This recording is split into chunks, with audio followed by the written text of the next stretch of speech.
Have you ever wondered what happens when the heart of the golden forest begins to stop? Most people think the Fae are all-powerful, but today, their greatest light is fading. Prince Kaelen, a warrior with hair like copper and eyes like a summer sky, is dying. His magic, which once made the flowers bloom, is being swallowed by a darkness he cannot fight. If you stay and listen, you will see how a proud, immortal prince must rely on a single drop of human blood to stay alive, and how his loyal subjects are willing to break every law in the world to save him. Prince Kaelen lay on a bed of white silk, but his face was as pale as the fabric. He was still alive, but his breath was a thin, rattling sound. A terrible shadow curse called the Iron Rot was inside him, draining his light until his skin was almost transparent. Usually, Kaelen is the strongest of all Fae, but now his fingers only twitched as he fought an invisible enemy in his dreams. Around him, his most loyal Fae subjects moved with frantic energy. They did not care about their own safety. They only cared about their prince. Mira, the healer, pressed her glowing hands against his chest.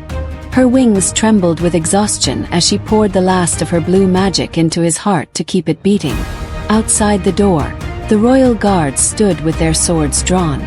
They were not fighting other soldiers, but a thick, hungry dark fog. This fog hissed like a snake, trying to get inside to finish the prince. The Iron Law does not matter anymore, Finlow cried, looking at the dying prince.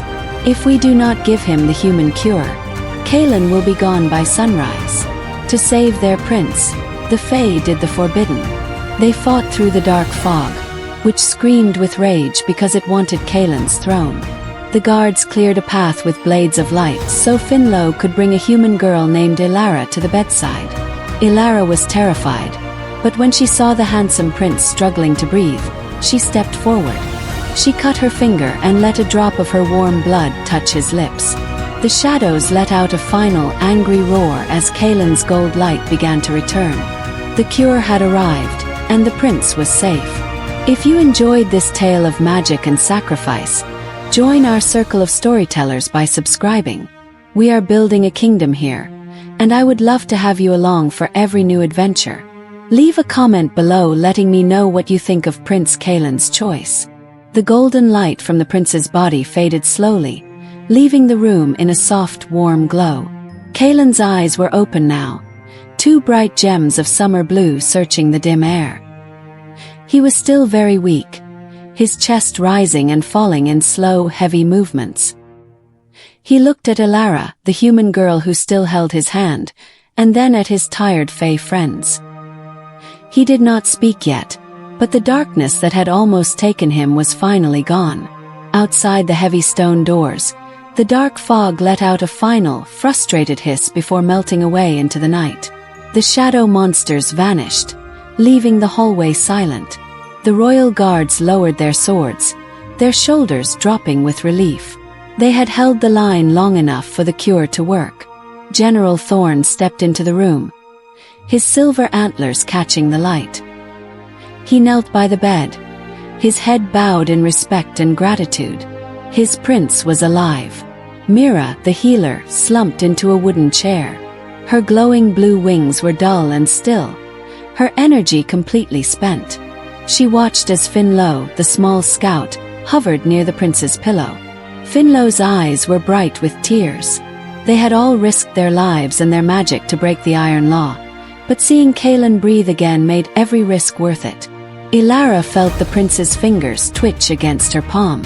She tried to pull her hand away, suddenly remembering that she was a mortal in a world where she did not belong. But Kaelen's grip tightened just a little. He looked at her with a mix of wonder and confusion.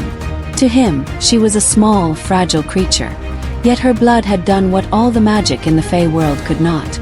"You stayed," the prince whispered. His voice was raspy, like dry leaves moving on the ground, but it was the most beautiful sound his subjects had ever heard. The danger was over for now, but the Fae knew their world had changed. They had invited a human into their secret heart to save their leader. As the first light of dawn began to creep through the windows, they realized that while the prince was cured, a new story was just beginning. The morning sun rose over the forest, But the air inside the chamber remained heavy with the scent of iron and magic. Prince Kaelen sat up slowly, his movements stiff like a soldier recovering from a long battle.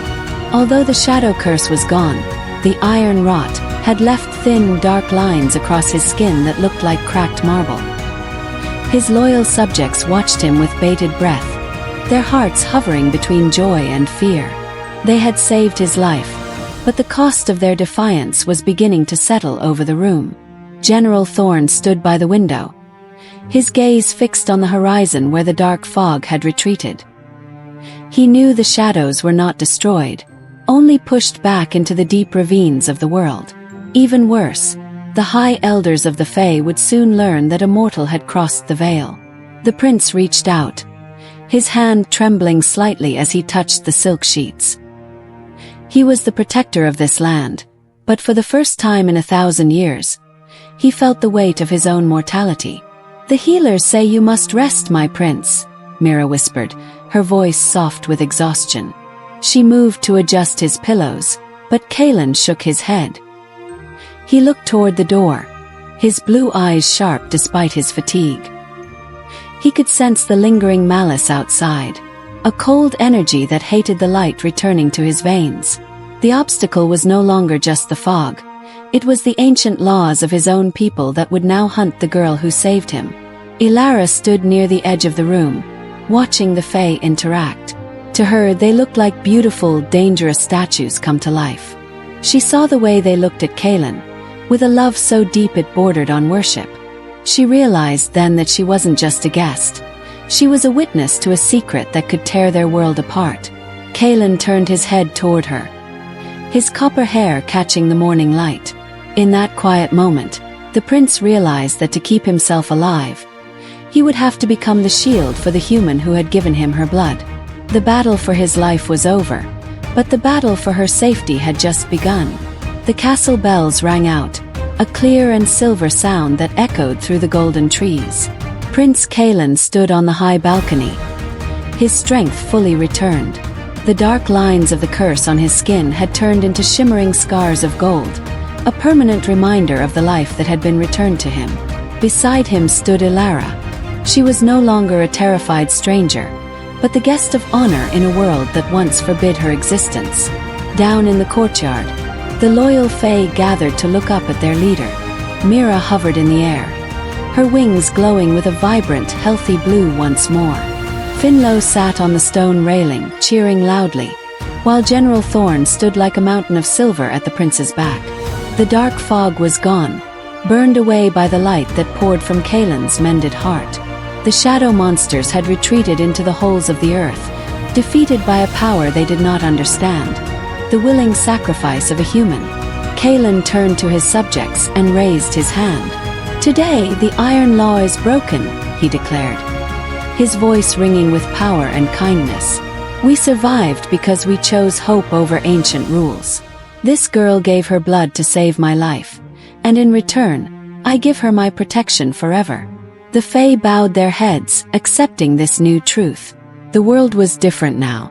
The barrier between the magical and the mortal had a bridge, built from a single drop of blood and a moment of bravery. Elara looked out over the sparkling forest and felt a sense of peace. She had come here to be a cure, but she had found a home. As the sun reached its highest point, Kaelen looked at Elara and smiled. The prince was alive, his people were safe, and the darkness was finally over. Hand in hand, they stepped back into the palace, ready to rule a kingdom where magic and humanity lived as one. The story of the drained prince had ended, but the story of the Golden Age was just beginning. If you enjoyed this tale of magic and sacrifice, join our circle of storytellers by subscribing. We are building a kingdom here, and I would love to have you along for every new adventure. Leave a comment below letting me know what you think of Prince Kaelen's choice.